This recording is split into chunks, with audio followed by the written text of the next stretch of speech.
하셔서 하나님의 말씀 공경하는 마음으로 제 말씀 받들어 읽도록 하겠습니다. 누가복음 2장 8절에서 14절 말씀 교독하도록 하겠습니다. 제가 먼저 읽겠습니다. 그 지역의 목자들이 밤에 밖에서 자기 양떼를 지키더니 주의 사자가 곁에 서고 주의 어머니들을 비추매 크게 무서워하는지라. 천사가 이르되 무서워하지 말라. 보라, 내가 온 백성에게 미칠 큰 기쁨의 좋은 소식을 너희에게 전하노라. 오늘 다윗의 동네에 너희를 위하여 구주가 나셨으니 곧 그리스도 주시니라. 너희가 가서 강보에 쌓여 구유에 누워 있는 아기를 보리니 이것이 너희에게 표적이라 하더니 우리는 수많은 장군이 그 천사와 함께 하나님을 찬송하여 이르되 함께 있습니다. 지극히 높은 곳에서는 하나님께 영광이요 땅에서는 하나님이 기뻐하시는 사람들 중에 평화로다 하니라. 아멘. 네, 다 같이 앉으시기 바랍니다. 오늘 말씀의 핵심 구절은 14절입니다. 같이 읽습니다. 시작. 지극히 높은 곳에서는 하나님께 영광이요 땅에서는 하나님이 기뻐하시는 사람들 중에 평화로다 하니라. 아멘. 우리 예수님이 오시기 전 성탄절 전 4주를 우리가 대림절이라고 합니다. 대강절이라고 하고 대림절이라고 하는데 오늘이 대림절 마지막 주입니다.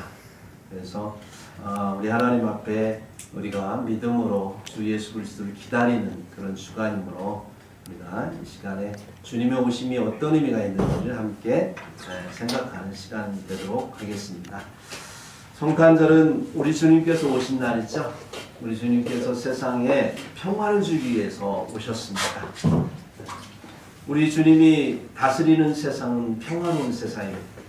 저와 여러분이 앞으로 나아갈 천국, 하나님이 우리에게 예비하신 하나님 나라도 평화가 특징인 그런 나라입니다. 우리 주님께서 이 땅에 평화를 주시러 오셨는데 2000년 전에 오셨는데 불구하고 지금 이 세상은 아직도 시끄럽습니다. 전쟁 중에 있고요. 그 전쟁이 얼마나 많이 일어나고 있는지 여러 곳에서 갈등과 분쟁들이 많이 일어나고 있죠. 나름대로 물어보면 싸우면 다 나름대로 명분이 있어요. 합리적이고 그런 나름대로 합당한 이유를 가지고 싸우는 걸 볼 수 있습니다. 우크라이나하고 러시아가 지금 전쟁 중에 있는데 그들 얘기도 들어보면 나름대로 명분이 있습니다. 러시아의 말을 들어보면 러시아 말이 옳기도 하고요. 우크라이나 말을 들으면 우크라이나 말이 옳기도 합니다. 이스라엘하고 또 하마스 전쟁도 마찬가지입니다. 이스라엘의 또 그런 그 전쟁 나름대로의 이유를 가지고 있고 또 지금 막 또 터지고 있는 다국적군과 함께 예멘, 여러분 또 레바논 전쟁이 또 시작되고 있죠. 여기에도 보면 나름대로 합리적이고 합당한 이유가 있습니다. 근데 이 전쟁들의 그 공통적인 주장은 뭐냐면 평화를 원한다는 거예요. 평화를 위해서 이런 전쟁을 한다라는 그런 이야기를 합니다. 참 아이러니한 얘기입니다. 그렇죠? 평화를 위해서는 협상하고 대화해야 되는데 평화를 위해서 오히려 힘을 가지고 강제적인 평화를 만들기 위해서 싸움을 한다는 거죠. 그래서 이게 우리가 살아가는 현실입니다. 그리고 상황이고 그래서 늘 전쟁은 이 세상 가운데 일어날 수밖에 없어요. 모든 인류는 평화를 갈구하면서도 그 평화를 만들어내는 방법에 있어서는 잘못된 방법을 계속해서 사용합니다. 그렇기 때문에 인류는 살아가면서 답도 없는 불행을 지속해서 우리는 경험하고 있습니다. 이러한 평화를 근본적으로 해결해 줄 수 있는 분이 있습니다. 우리에게는 바로 예수 그리스도십니다. 예수님께서 이런 평화를 우리에게 해결해 주십니다. 전쟁을 불식시키고 평화를 주실 수 있는 유일한 분, 그분이 바로 예수 그리스도인데 왜 예수님께서 이 문제들을 해결해 주실 수 있을까? 어떻게 이 문제를 해결할 수 있는 유일한 분일까? 그분만이 이 세상을 창조하셨고요. 그분만이 인간의 원리를 압니다. 그래서 인간에게 어떻게 평화를 줘야 되는지, 어떻게 인간에게 생명을 줘야 되는지 그분은 유일하게 해답을 가지고 있기 때문에 그렇습니다. 전쟁이 일어나는 것은 불신에서 시작되는 것이죠. 서로 믿지 못하니까 전쟁하는 것입니다. 여러분 믿지 못하면 싸우게 됩니다. 왜냐하면 믿음이 없기 때문에 내가 스스로 살아가기 위해서 욕심을 부리게 돼요. 누구도 믿을 수 없고 누구도 나를 도울 사람이 없다고 생각하면 나 스스로 살고 싶은 그런 욕망이 생기지 않습니까? 그래서 욕심을 갖게 되는 것이고 욕심을 갖다 보면 그 욕심이 지나치게 되면 서로의 갈등하게 되죠. 그래서 죄를 낳고 그 죄가 결국은 사망에 이르게 하는 그런 일들을 하게 됩니다. 네, 그래서 오늘날 이 세상에서도 서로가 믿지 못하기 때문에 지금 싸우는 거예요. 러시아가 이 서방 세력을 못 믿습니다. 또 서방 세력도 러시아를 믿지 못합니다. 그러니까 서방 세력이 러시아를 믿지 못하는 이유는 뭐냐면 러시아가 힘을 가지면 이 유럽을 쳐들어올 것이라는 두려움이 있습니다. 러시아가 또 힘이 빠지면 서방 세력이 그들을 쳐들어올 것이라고 하는 그런 두려움이 있어요. 역사적으로 계속되기 때문에 힘이 생기면 어느 한쪽이 힘이 생기거나 그러면 그 힘으로 상대방을 누르고 싶은 그래서 그 평화를 강제적으로 만들어내고 싶은 그런 마음들. 그러니까 서로 믿지 못하니까 힘이 생기면 싸우게 되는 거죠. 서로 동반자로 생각했더라면 싸우지 않을 텐데 언젠가 힘이 생기면 나의 적이 될 것이다라는 두려움 때문에 전쟁이 일어나는 것입니다. 이러한 전쟁으로 인해서 세상은 지금도 시끄럽고 많은 사람이 지금 죽어가고 있습니다. 세상의 평화는 서로를 믿는 믿음에서 시작됩니다. 그래서 이 믿음이라고 하는 것은 내가 스스로 갖는 신념이 아니에요. 내가 믿는다고 믿습니다 100번 한다고 해서 우리 마음 가운데 믿음이 생기는 게 아니에요. 그것은 자기 최면이죠. 또는 자기 쇠뇌를 하는 것입니다. 에베소 2장 8절에 보면 믿음은 어디에서 오느냐? 하나님의 선물이다. 하나님으로부터 오는 게 믿음이다라고 하는 거예요. 여러분 인간이 사랑을 주고받을 수 있는 그런 사람이 되려면 사랑을 받아봐야 돼요. 어릴 때부터 아이들이 사랑을 받고 자라면서 사랑을 느끼고 그리고 사랑이라고 하는 것이 무엇인지 알게 되고 그래야 사랑을 나눌 수가 있어요. 인간의 몸을 입었지만 어릴 때의 늑대 인간처럼 사랑을 받지 못하면 몸은 인간의 모습을 하고 있을지 몰라도 늑대와 같은 짐승과 같은 모습을 하고 살게 되죠. 어릴 때부터 엄마 아빠의 품에서 자라난 아이들은 사랑을 경험했기 때문에 사랑을 알고 그래서 또다시 결혼하면 또 사랑하게 되고 그렇게 되는 것이 인간이죠. 믿음도 마찬가지입니다. 믿음이 내가 스스로 주어지는 게 아니라 누군가 나를 믿어줘야 되는 거예요.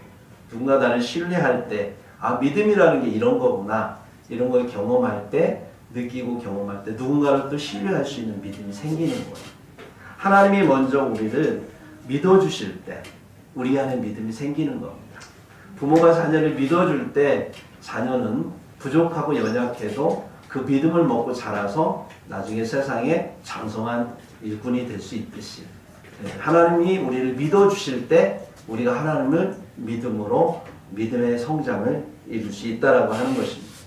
그래서 성경에 보면 믿음으로 말미암아 우리가 구원을 얻었다. 에베소 2장 8절을 보니까 너희는 그 은혜에 의하여 믿음으로 말미암아 구원을 받았으니 이것은 너희에게서 난 것이 아니요 하나님의 선물이다. 이렇게 말씀하고 있어요.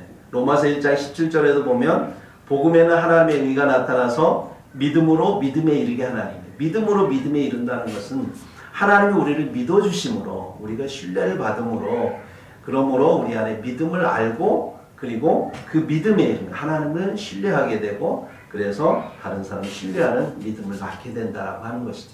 의인은 믿음으로 말미암아 살리라. 이 세상의 모든 것은 믿음으로 존재하는 것입니다. 서로가 신뢰하기 때문에 함께 공존할 수 있는 것입니다. 우리 사이에 그러한 신뢰가 깨지면 이 세상은 망할 수밖에 없는 것이죠. 우리 예수님께서 이 땅에 오신 것, 그것은 하나님이 우리를 신뢰하시기 때문에 그런 것입니다. 하나님이 우리를 신뢰할 수 없다면 마리아의 몸을 빌어서 올 수가 없는 거지. 하나님이 그냥 오셔야 되는 거죠. 하나님이 마리아의 몸을 입었다라고 하는 마리아의 몸을 빌어서 인간의 몸을 입고 오실 수 있었다는 건 마리아라고 하는 죄성을 가진 인간을 신뢰했다는 거예요. 그의 몸을 빌어서 와도 그 마리아가 그의 생명을 죽이지 않을 것이다라고 하는 신뢰를 갖고 있는 거죠. 네. 그 당시에 이 처녀의 몸으로 아기를 뵀다라고 하는 건 엄청난 일이죠. 누가 봐도 이것은 믿을 수 없는 일입니다. 만약에 이 사실을 누군가 알게 되면 죽음을 불사할 수밖에 없는 엄청난 일이었습니다. 그래서 인간에게 천사를 보내서 그러한 그 성령으로 잉태된 사실에 대해서 알려준다면 아마 그 말씀을 듣고 순종할 만한 사람이 몇이나 될까요? 모든 인간이 이러한 상황 속에서 참으로 그 말씀을 받아내고 믿음으로 그것을 순종한다는 건 쉽지 않습니다. 근데 마리아라고 하는 그 처녀를 주님께서는 택하셨고 그를 믿고 그에게 주님께서는 말씀으로 또 성령으로 예수 그리스도를 탄생할 수 있도록 맡겨주셨다는 사실. 또 마리아만 또 그렇게 신뢰하면 되는 게 아니고요. 마리아와 정혼한 요셉도 마찬가지죠.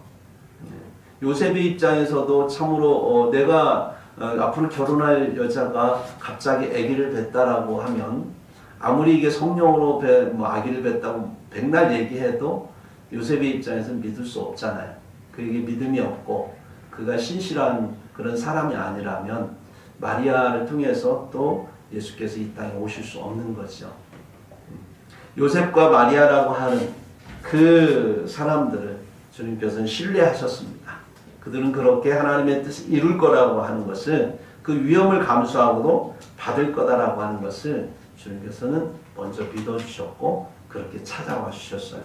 오늘날 청년 그리스도인 중에 만약에 이러한 주님의 주문이 있다면 여기에 대해서 그 헌신할 수 있는 믿음을 가진 그런 청년들이 몇이나 될까 이런 생각을 해봅니다. 청년뿐만 아니라 우리 모든 그리스도인들이 하나님께서 우리에게 주시는 말씀 하나님이 이루시고자 하시지만 그러나 그 이름의 과정 속에서 감당해야 될 그 부담감은 실로 크기 때문에 함부로 그 믿음에 대해서 우리가 반응할 수 없는 것이죠. 근데 마리아는 천사를 통해서 전달되어진 예수 탄생에 대한 그러한 소식을 그는 아멘으로 받습니다. 그래서 이렇게 그는 화답합니다. 주의 여종이 오니 말씀대로 내게 이루어지이다. 이렇게 말씀을 합니다. 여러분 이러한 마리아의 고백을 통해서 예수님이 이 땅에 오셨다라고 하는 거예요. 예수님의 이 땅에 오심을 통해서 이 세상에 소망이 생겼고 구원의 그러한 믿음이 생길 수 있었던 겁니다. 역사는 이렇게 믿음을 가진 사람들을 통해서 이루어집니다. 히브리서 11장 1절에 보면 믿음은 바라는 것들의 실상이요 보이지 않는 것들의 증거다. 이렇게 말씀하고 있죠. 믿음이라고 하는 것은 이미 이루어진 것을 믿는 게 아니고 앞으로 이루어질 것을 믿는 겁니다. 아직 이루어지지 않은 것, 그것을 믿는 것이 믿음이죠. 보이지 않는 것을 믿는 게 믿음입니다. 아직 이루어지지 않아서 보이지 않는 것, 믿는 게 믿음인데 보통 사람들은 보이는 걸 믿고 싶어 하죠. 이미 이루어진 걸 믿고 싶어 합니다. 그래서 믿음을 갖지 못하는 거죠. 그러한 것을 꿈꾸는 사람들은 과거와 현재 속에 살아갈 수밖에 없습니다. 그러나 믿음의 사람들이 살아가는 삶의 방식은 미래로 나아가는 방식이에요. 아직 보이지 않지만, 아직 내가 이루어지지 않았지만, 그러나 그것이 이루어질 줄 믿고, 그것이 보여줄 줄 믿고, 미래를 향해서 믿음의 한 발을 떼는 것, 그것이 그리스도인들의 삶의 모습이라는 거예요. 하나님은 저 여러분을 통해서 그러한 믿음을 가지고 세상을 만들기를 원하십니다. 세상이 시끄럽고 갈등 많이 하고 또 전쟁 중에 있어도 그래도 세상을 주님께서 평화로 이끄실 것을 우리가 믿는다면, 그렇게 믿고 기도한다면 이 대한민국은 저와 여러분을 통해서 하나님이 평화를 가져다 주실 것입니다. 여러분 우리가 믿고 하나님 앞에 감사함으로 날마다 구하시기 바랍니다. 주님이 오실 때에 그 2000년 전에 그때의 이 세상도 암울했습니다. 네, 로마가 전 세계를 통치하던 시대였죠. 로마의 그러한 식민지 가운데 이스라엘이 있었고요. 그리고 전 세계를 통치하는 이 로마는 더 이 제국을 크게 키우기 위해서 그들이 한 게 뭐냐면 호적이었습니다. 호적을 하게 하는 그런 일들을 하게 됐어요. 그러니까 호적을 하면 뭐 어떤 일을 위해서 호적을 하냐면 세금을 걷기 위해서, 나라를 경영하려면 돈이 필요하잖아요. 사람들은 얼마나 있는지, 땅은 얼마나 있는지 이런 것들을 조사해서 거기에 맞춰 세금을 매기고, 또 땅을 넓히기 위해서는 전쟁을 해야 되는데 그러기 위해서는 또 군인을 또 징용을 해야 되는, 징병을 하고 징용을 하기 위해서 그래서 이 호적을 하게 되는 것입니다.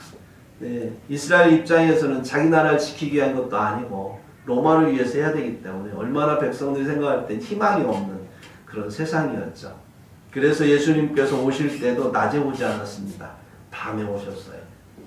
오늘 본문에 보면 8절에 보면 그 지역의 목자들이 밤에 밖에서 자기 양떼를 지키더니, 양떼를 지키던 목자들에게 예수님의 탄생 소식이 들려옵니다. 예수님이 탄생하신 때는 밤이었습니다.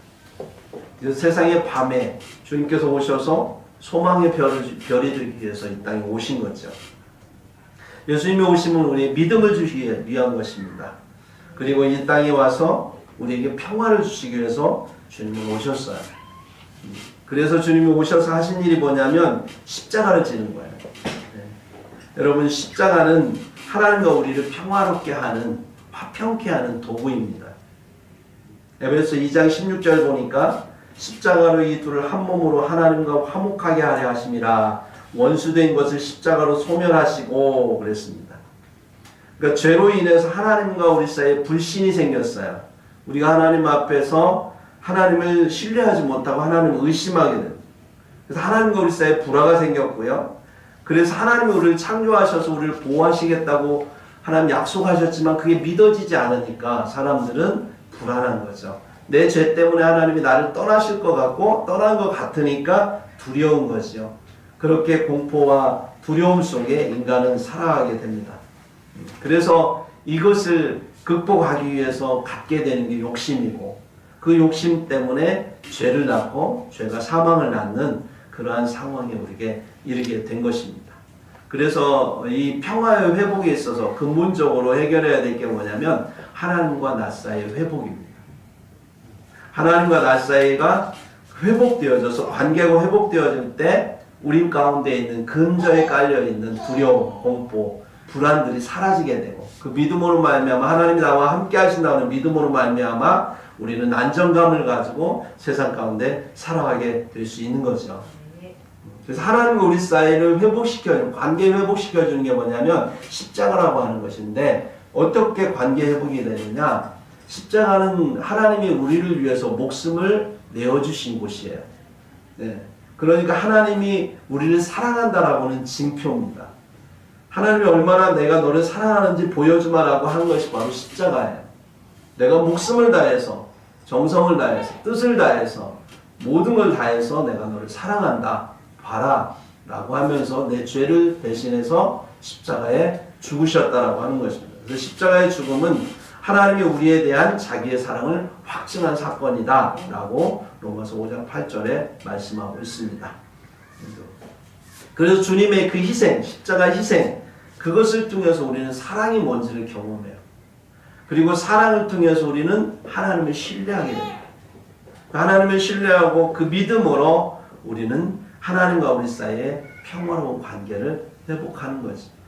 그러니까 누군가의 이 희생이 없이는 평화를 이룰 수 없는 거예요. 십자가는 주님께서 우리를 사랑하신 것입니다. 그래서 주님께서 이 땅에 우리에게 보여주신 평화를 이루는 방법, 그 방법은 바로 십자가다라고 하는 것을 우리에게 알려주신 것입니다.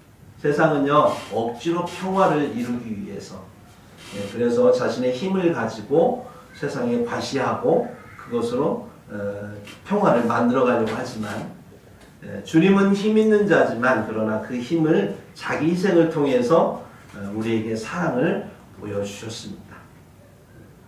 그래서 이 평화라고 하는 것은 힘 있는 자의 희생을 통해서 이루어지는 거예요. 누군가의 희생이 있을 때 그 희생으로 사랑이 만들어지고 그 사랑으로 믿음이 주어지고 그 믿음으로 평화를 만들어가는 것입니다. 그러므로 자기 희생이 없는 평화는 있을 수 없는 거예요. 세상에 지금 전쟁이 난무한 것은 자기 희생을 하지 않으니까 그런 거예요. 세상에 막 갈등이 벌어지고 분쟁이 일어나는 건 자기 희생을 하지 않고 다른 사람, 상대방의 희생을 요구하기 때문에 늘상 일어나는 현상입니다. 주님은 당신의 희생을 하셨어요. 자기를 희생하셨습니다. 예수님이 이 땅에 아기로 오신 것도 자기를 희생한 거예요. 그 높은 영화로운 곳에서 이곳에 인간을 위해서, 나를 위해서 오셨다라고 하는 거예요. 춥고 배고프고 힘들고 병들고 고통스러운 곳에 인간의 몸을 똑같이 입고 오셨다는 건 자기 희생 없이는 이룰 수 없는 사건입니다. 더군다나 인간이 경험하는 죽음의 두려움까지도 그분은 경험하셨어요. 이를 통해서 우리를 위로하시고 내가 너를 얼마나 사랑하는지 당신의 희생을 본을 보여주셨습니다. 그리고 그 희생의 가치가 얼마나 큰지를 우리에게 알려주셨어요. 예수님이 이 땅에 그렇게 오셔서 십자가를 치시고 부활하시는 그 과정 속에서 하나님의 영광을 받으셨고요. 그것을 통해서 그의 이름을 이 모든 만물 위에 높이 올리셨습니다. 예수라는 이름은 이제 영원한 우리의 기념이 되었고 하나님께 기념이 되는 영광이 되는 이름이 되었다라고 하는 거예요. 그래서 예수님의 탄생에 대해서 주님은 이렇게 천사들을 통해서 백성들에게 말씀했습니다. 지극히 높은 곳에서는 하나님께 영광이요. 예수님의 희생을 보면서 그 희생이 만들어낸 위대한 구원을 보면서 하나님의 일이 이루어지는 성취를 보면서 주님은 스스로 영광을 받으셨다라고 하는 것입니다. 희생이라고 하는 건 굉장한 가치를 가지고 있습니다. 자기 희생하면 오늘날은 굉장히 바보 취급하죠. 요즘에 이번에도 제가 교회를 세우는 과정 속에 이전하는 과정 속에서 참 바보 취급을 여러 번 당했습니다. 그랬는데 참 사랑하고 희생하고 헌신하고 또 내어지고 낮아지고 겸손하고 이런 모습들을 세상은 바보 취급한다라고 하는 거예요. 인정도 하지 않고 보상도 해주지 않습니다. 그래서 사람들은 희생하기 싫어합니다. 희생의 가치가 어느 날 우리의 이 사회 가운데에서 너무나 가치가 사라진 그런 시대를 우리는 살아가고 있습니다. 오늘은 지금 우리 사회가 이 세계에서 인구 재앙 시대를 맞이하고 있어요. 그러니까 저출산 시대를 넘어서서 인구 재앙, 인구 절벽이 아니라 인구 재앙이 우리에게 오고 있다고 합니다. 누구를 탓하기 전에 문제는 뭐냐면 결혼하지 않고 아기를 안 낳는다는 것은 희생을 하지 않는 거죠. 누군가가 희생을 해야만이 이 문제는 해결이 되는 거예요. 여성 인권이 향상되고 남녀 평등이 강조되면서 이러한 것들이 당연히 있어야 될 일들이지만 이로 인해서 여성들이 희생하는 것을 이제 원하지 않습니다. 그래서 내가 보상받고 내가 뭔가를 얻을 수 있을 때 이럴 때 이제 여성들은 그 일들을 하게 되는 거죠. 예전에 우리 부모님들은 참으로 여성으로서 굉장히 어려운 삶을 살았습니다. 보면 막 남편들한테 맞으면서 살고 그러면서도 자녀를 기르기 위해서 자녀 때문에 이혼하지 못하고 도망가지 못하고 평생을 사신 우리 부모님 세대가 있습니다. 그래서 그런지 그분들이 하시는 말씀이 입에 달고 하는 당신 딸에게 늘 하신 말씀이 그거였죠. 너는 이렇게 살지 말아라. 그러면서 한평생을 사셨어요. 그분의 그 희생, 헌신 때문에 사실은 우리가 살게 되었던 거죠.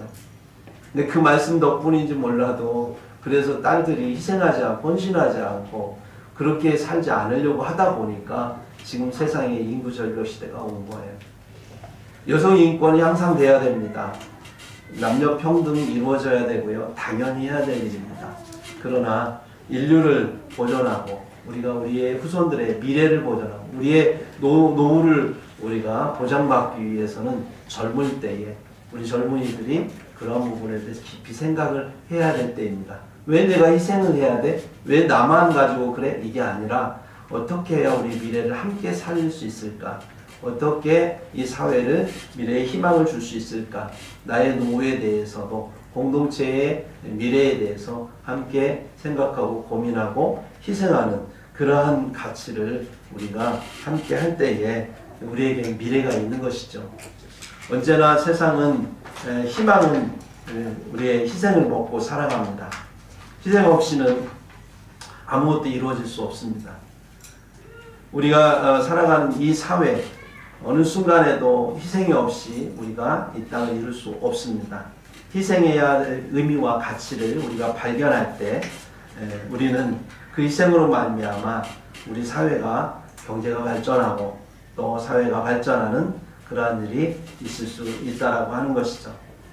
우리의 부모 세대가 희생을 통해서 우리를 이만큼 살게 했다면 또 우리가 우리 희생을 통해서 그 다음 세대에게 그 번영과 그 축복을 넘겨줘야 됩니다. 그리고 또 그 축복과 번영을 받은 그 다음 세대도 마찬가지로 희생함으로써 그 희생의 가치를 통해서 역사를 이어가야 됩니다. 우리가 부모에게서 물려받았던 희생의 의미와 가치를 또 우리 자녀들에게 그렇게 물려주듯이 그것의 근본은 바로 예수 그리스도로부터 우리에게 주어졌다라고 하는 것이죠. 그래서 우리는 이 성탄절을 맞이하면서 우리 사회가 잃어버린 희생의 가치를 다시 한번 생각하고 주님 안에서 하나님의 형상인 그러한 희생의 그러한 형상을 함께 가지시기를 주의 이름으로 축복합니다. 우리가 두 번째로 하나님 앞에 문제를 회복해야 될 또 한 가지가 뭐냐면 그러한 믿음과 그 희생의 가치 또 그 사랑을 회복해야 된다고 하는 것이죠. 우리가 하나님의 그러한 그 희생을 통해서 우리가 구원을 받았듯이 우리 희생이라고 하는 것은 주님께서 귀하게 여기시는 거예요. 마가복음 9장 41절에 보면 여러분의 희생하는 그 가치에 대해서 하나님이 얼마나 귀하게 여기시냐면 누구든지 너희가 그리스도께 속한 자라 하여 물 한 그릇이라도 주면 내가 진실로 너에게 이르노니 그가 결코 상을 잃지 않으리라. 이게 물 한 그릇 아무것도 아니잖아요. 근데 누군가에게 물 한 그릇을 떠준 것에 대해서 주님은 상을 잃지 않겠다. 상을 주시겠다라고 하는 거예요.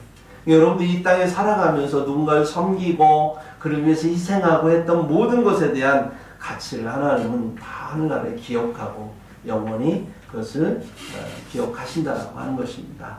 여러분 우리가 희생하는 것 그것은 바로 그리스도를 닮는 삶입니다. 그리스도는 이 땅에 희생함으로 교회를 세우셨습니다. 교회는 함께 희생하는 곳이에요. 함께 섬기는 곳입니다. 하나님 나라는 그렇게 이루어지는 것입니다.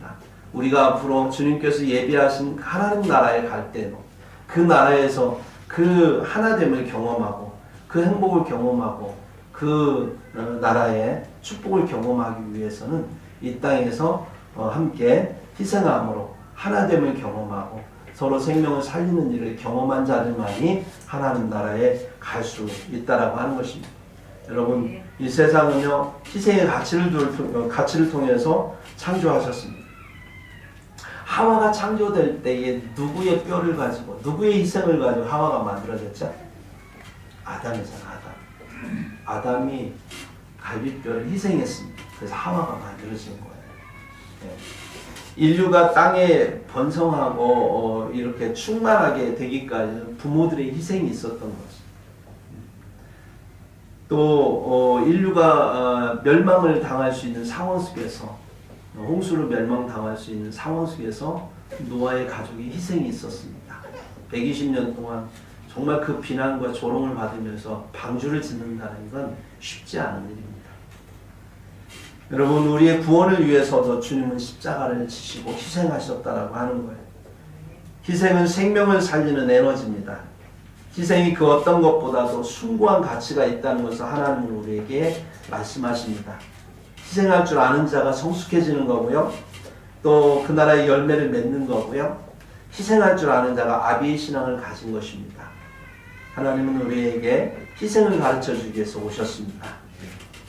마태복음 20장 28절에도 보면 인자가 온 것은 섬김을 받으려 함이 아니라 도리어 섬기려 하고 자기 목숨을 많은 사람의 대속물로 주려 함이다 그랬어요. 섬기러 오셨다는 거예요. 희생하러 오셨다는 거예요. 대속물로 주는 것도 희생을 말하는 것입니다. 그렇게 희생은 우리 주님께 가장 큰 가치입니다.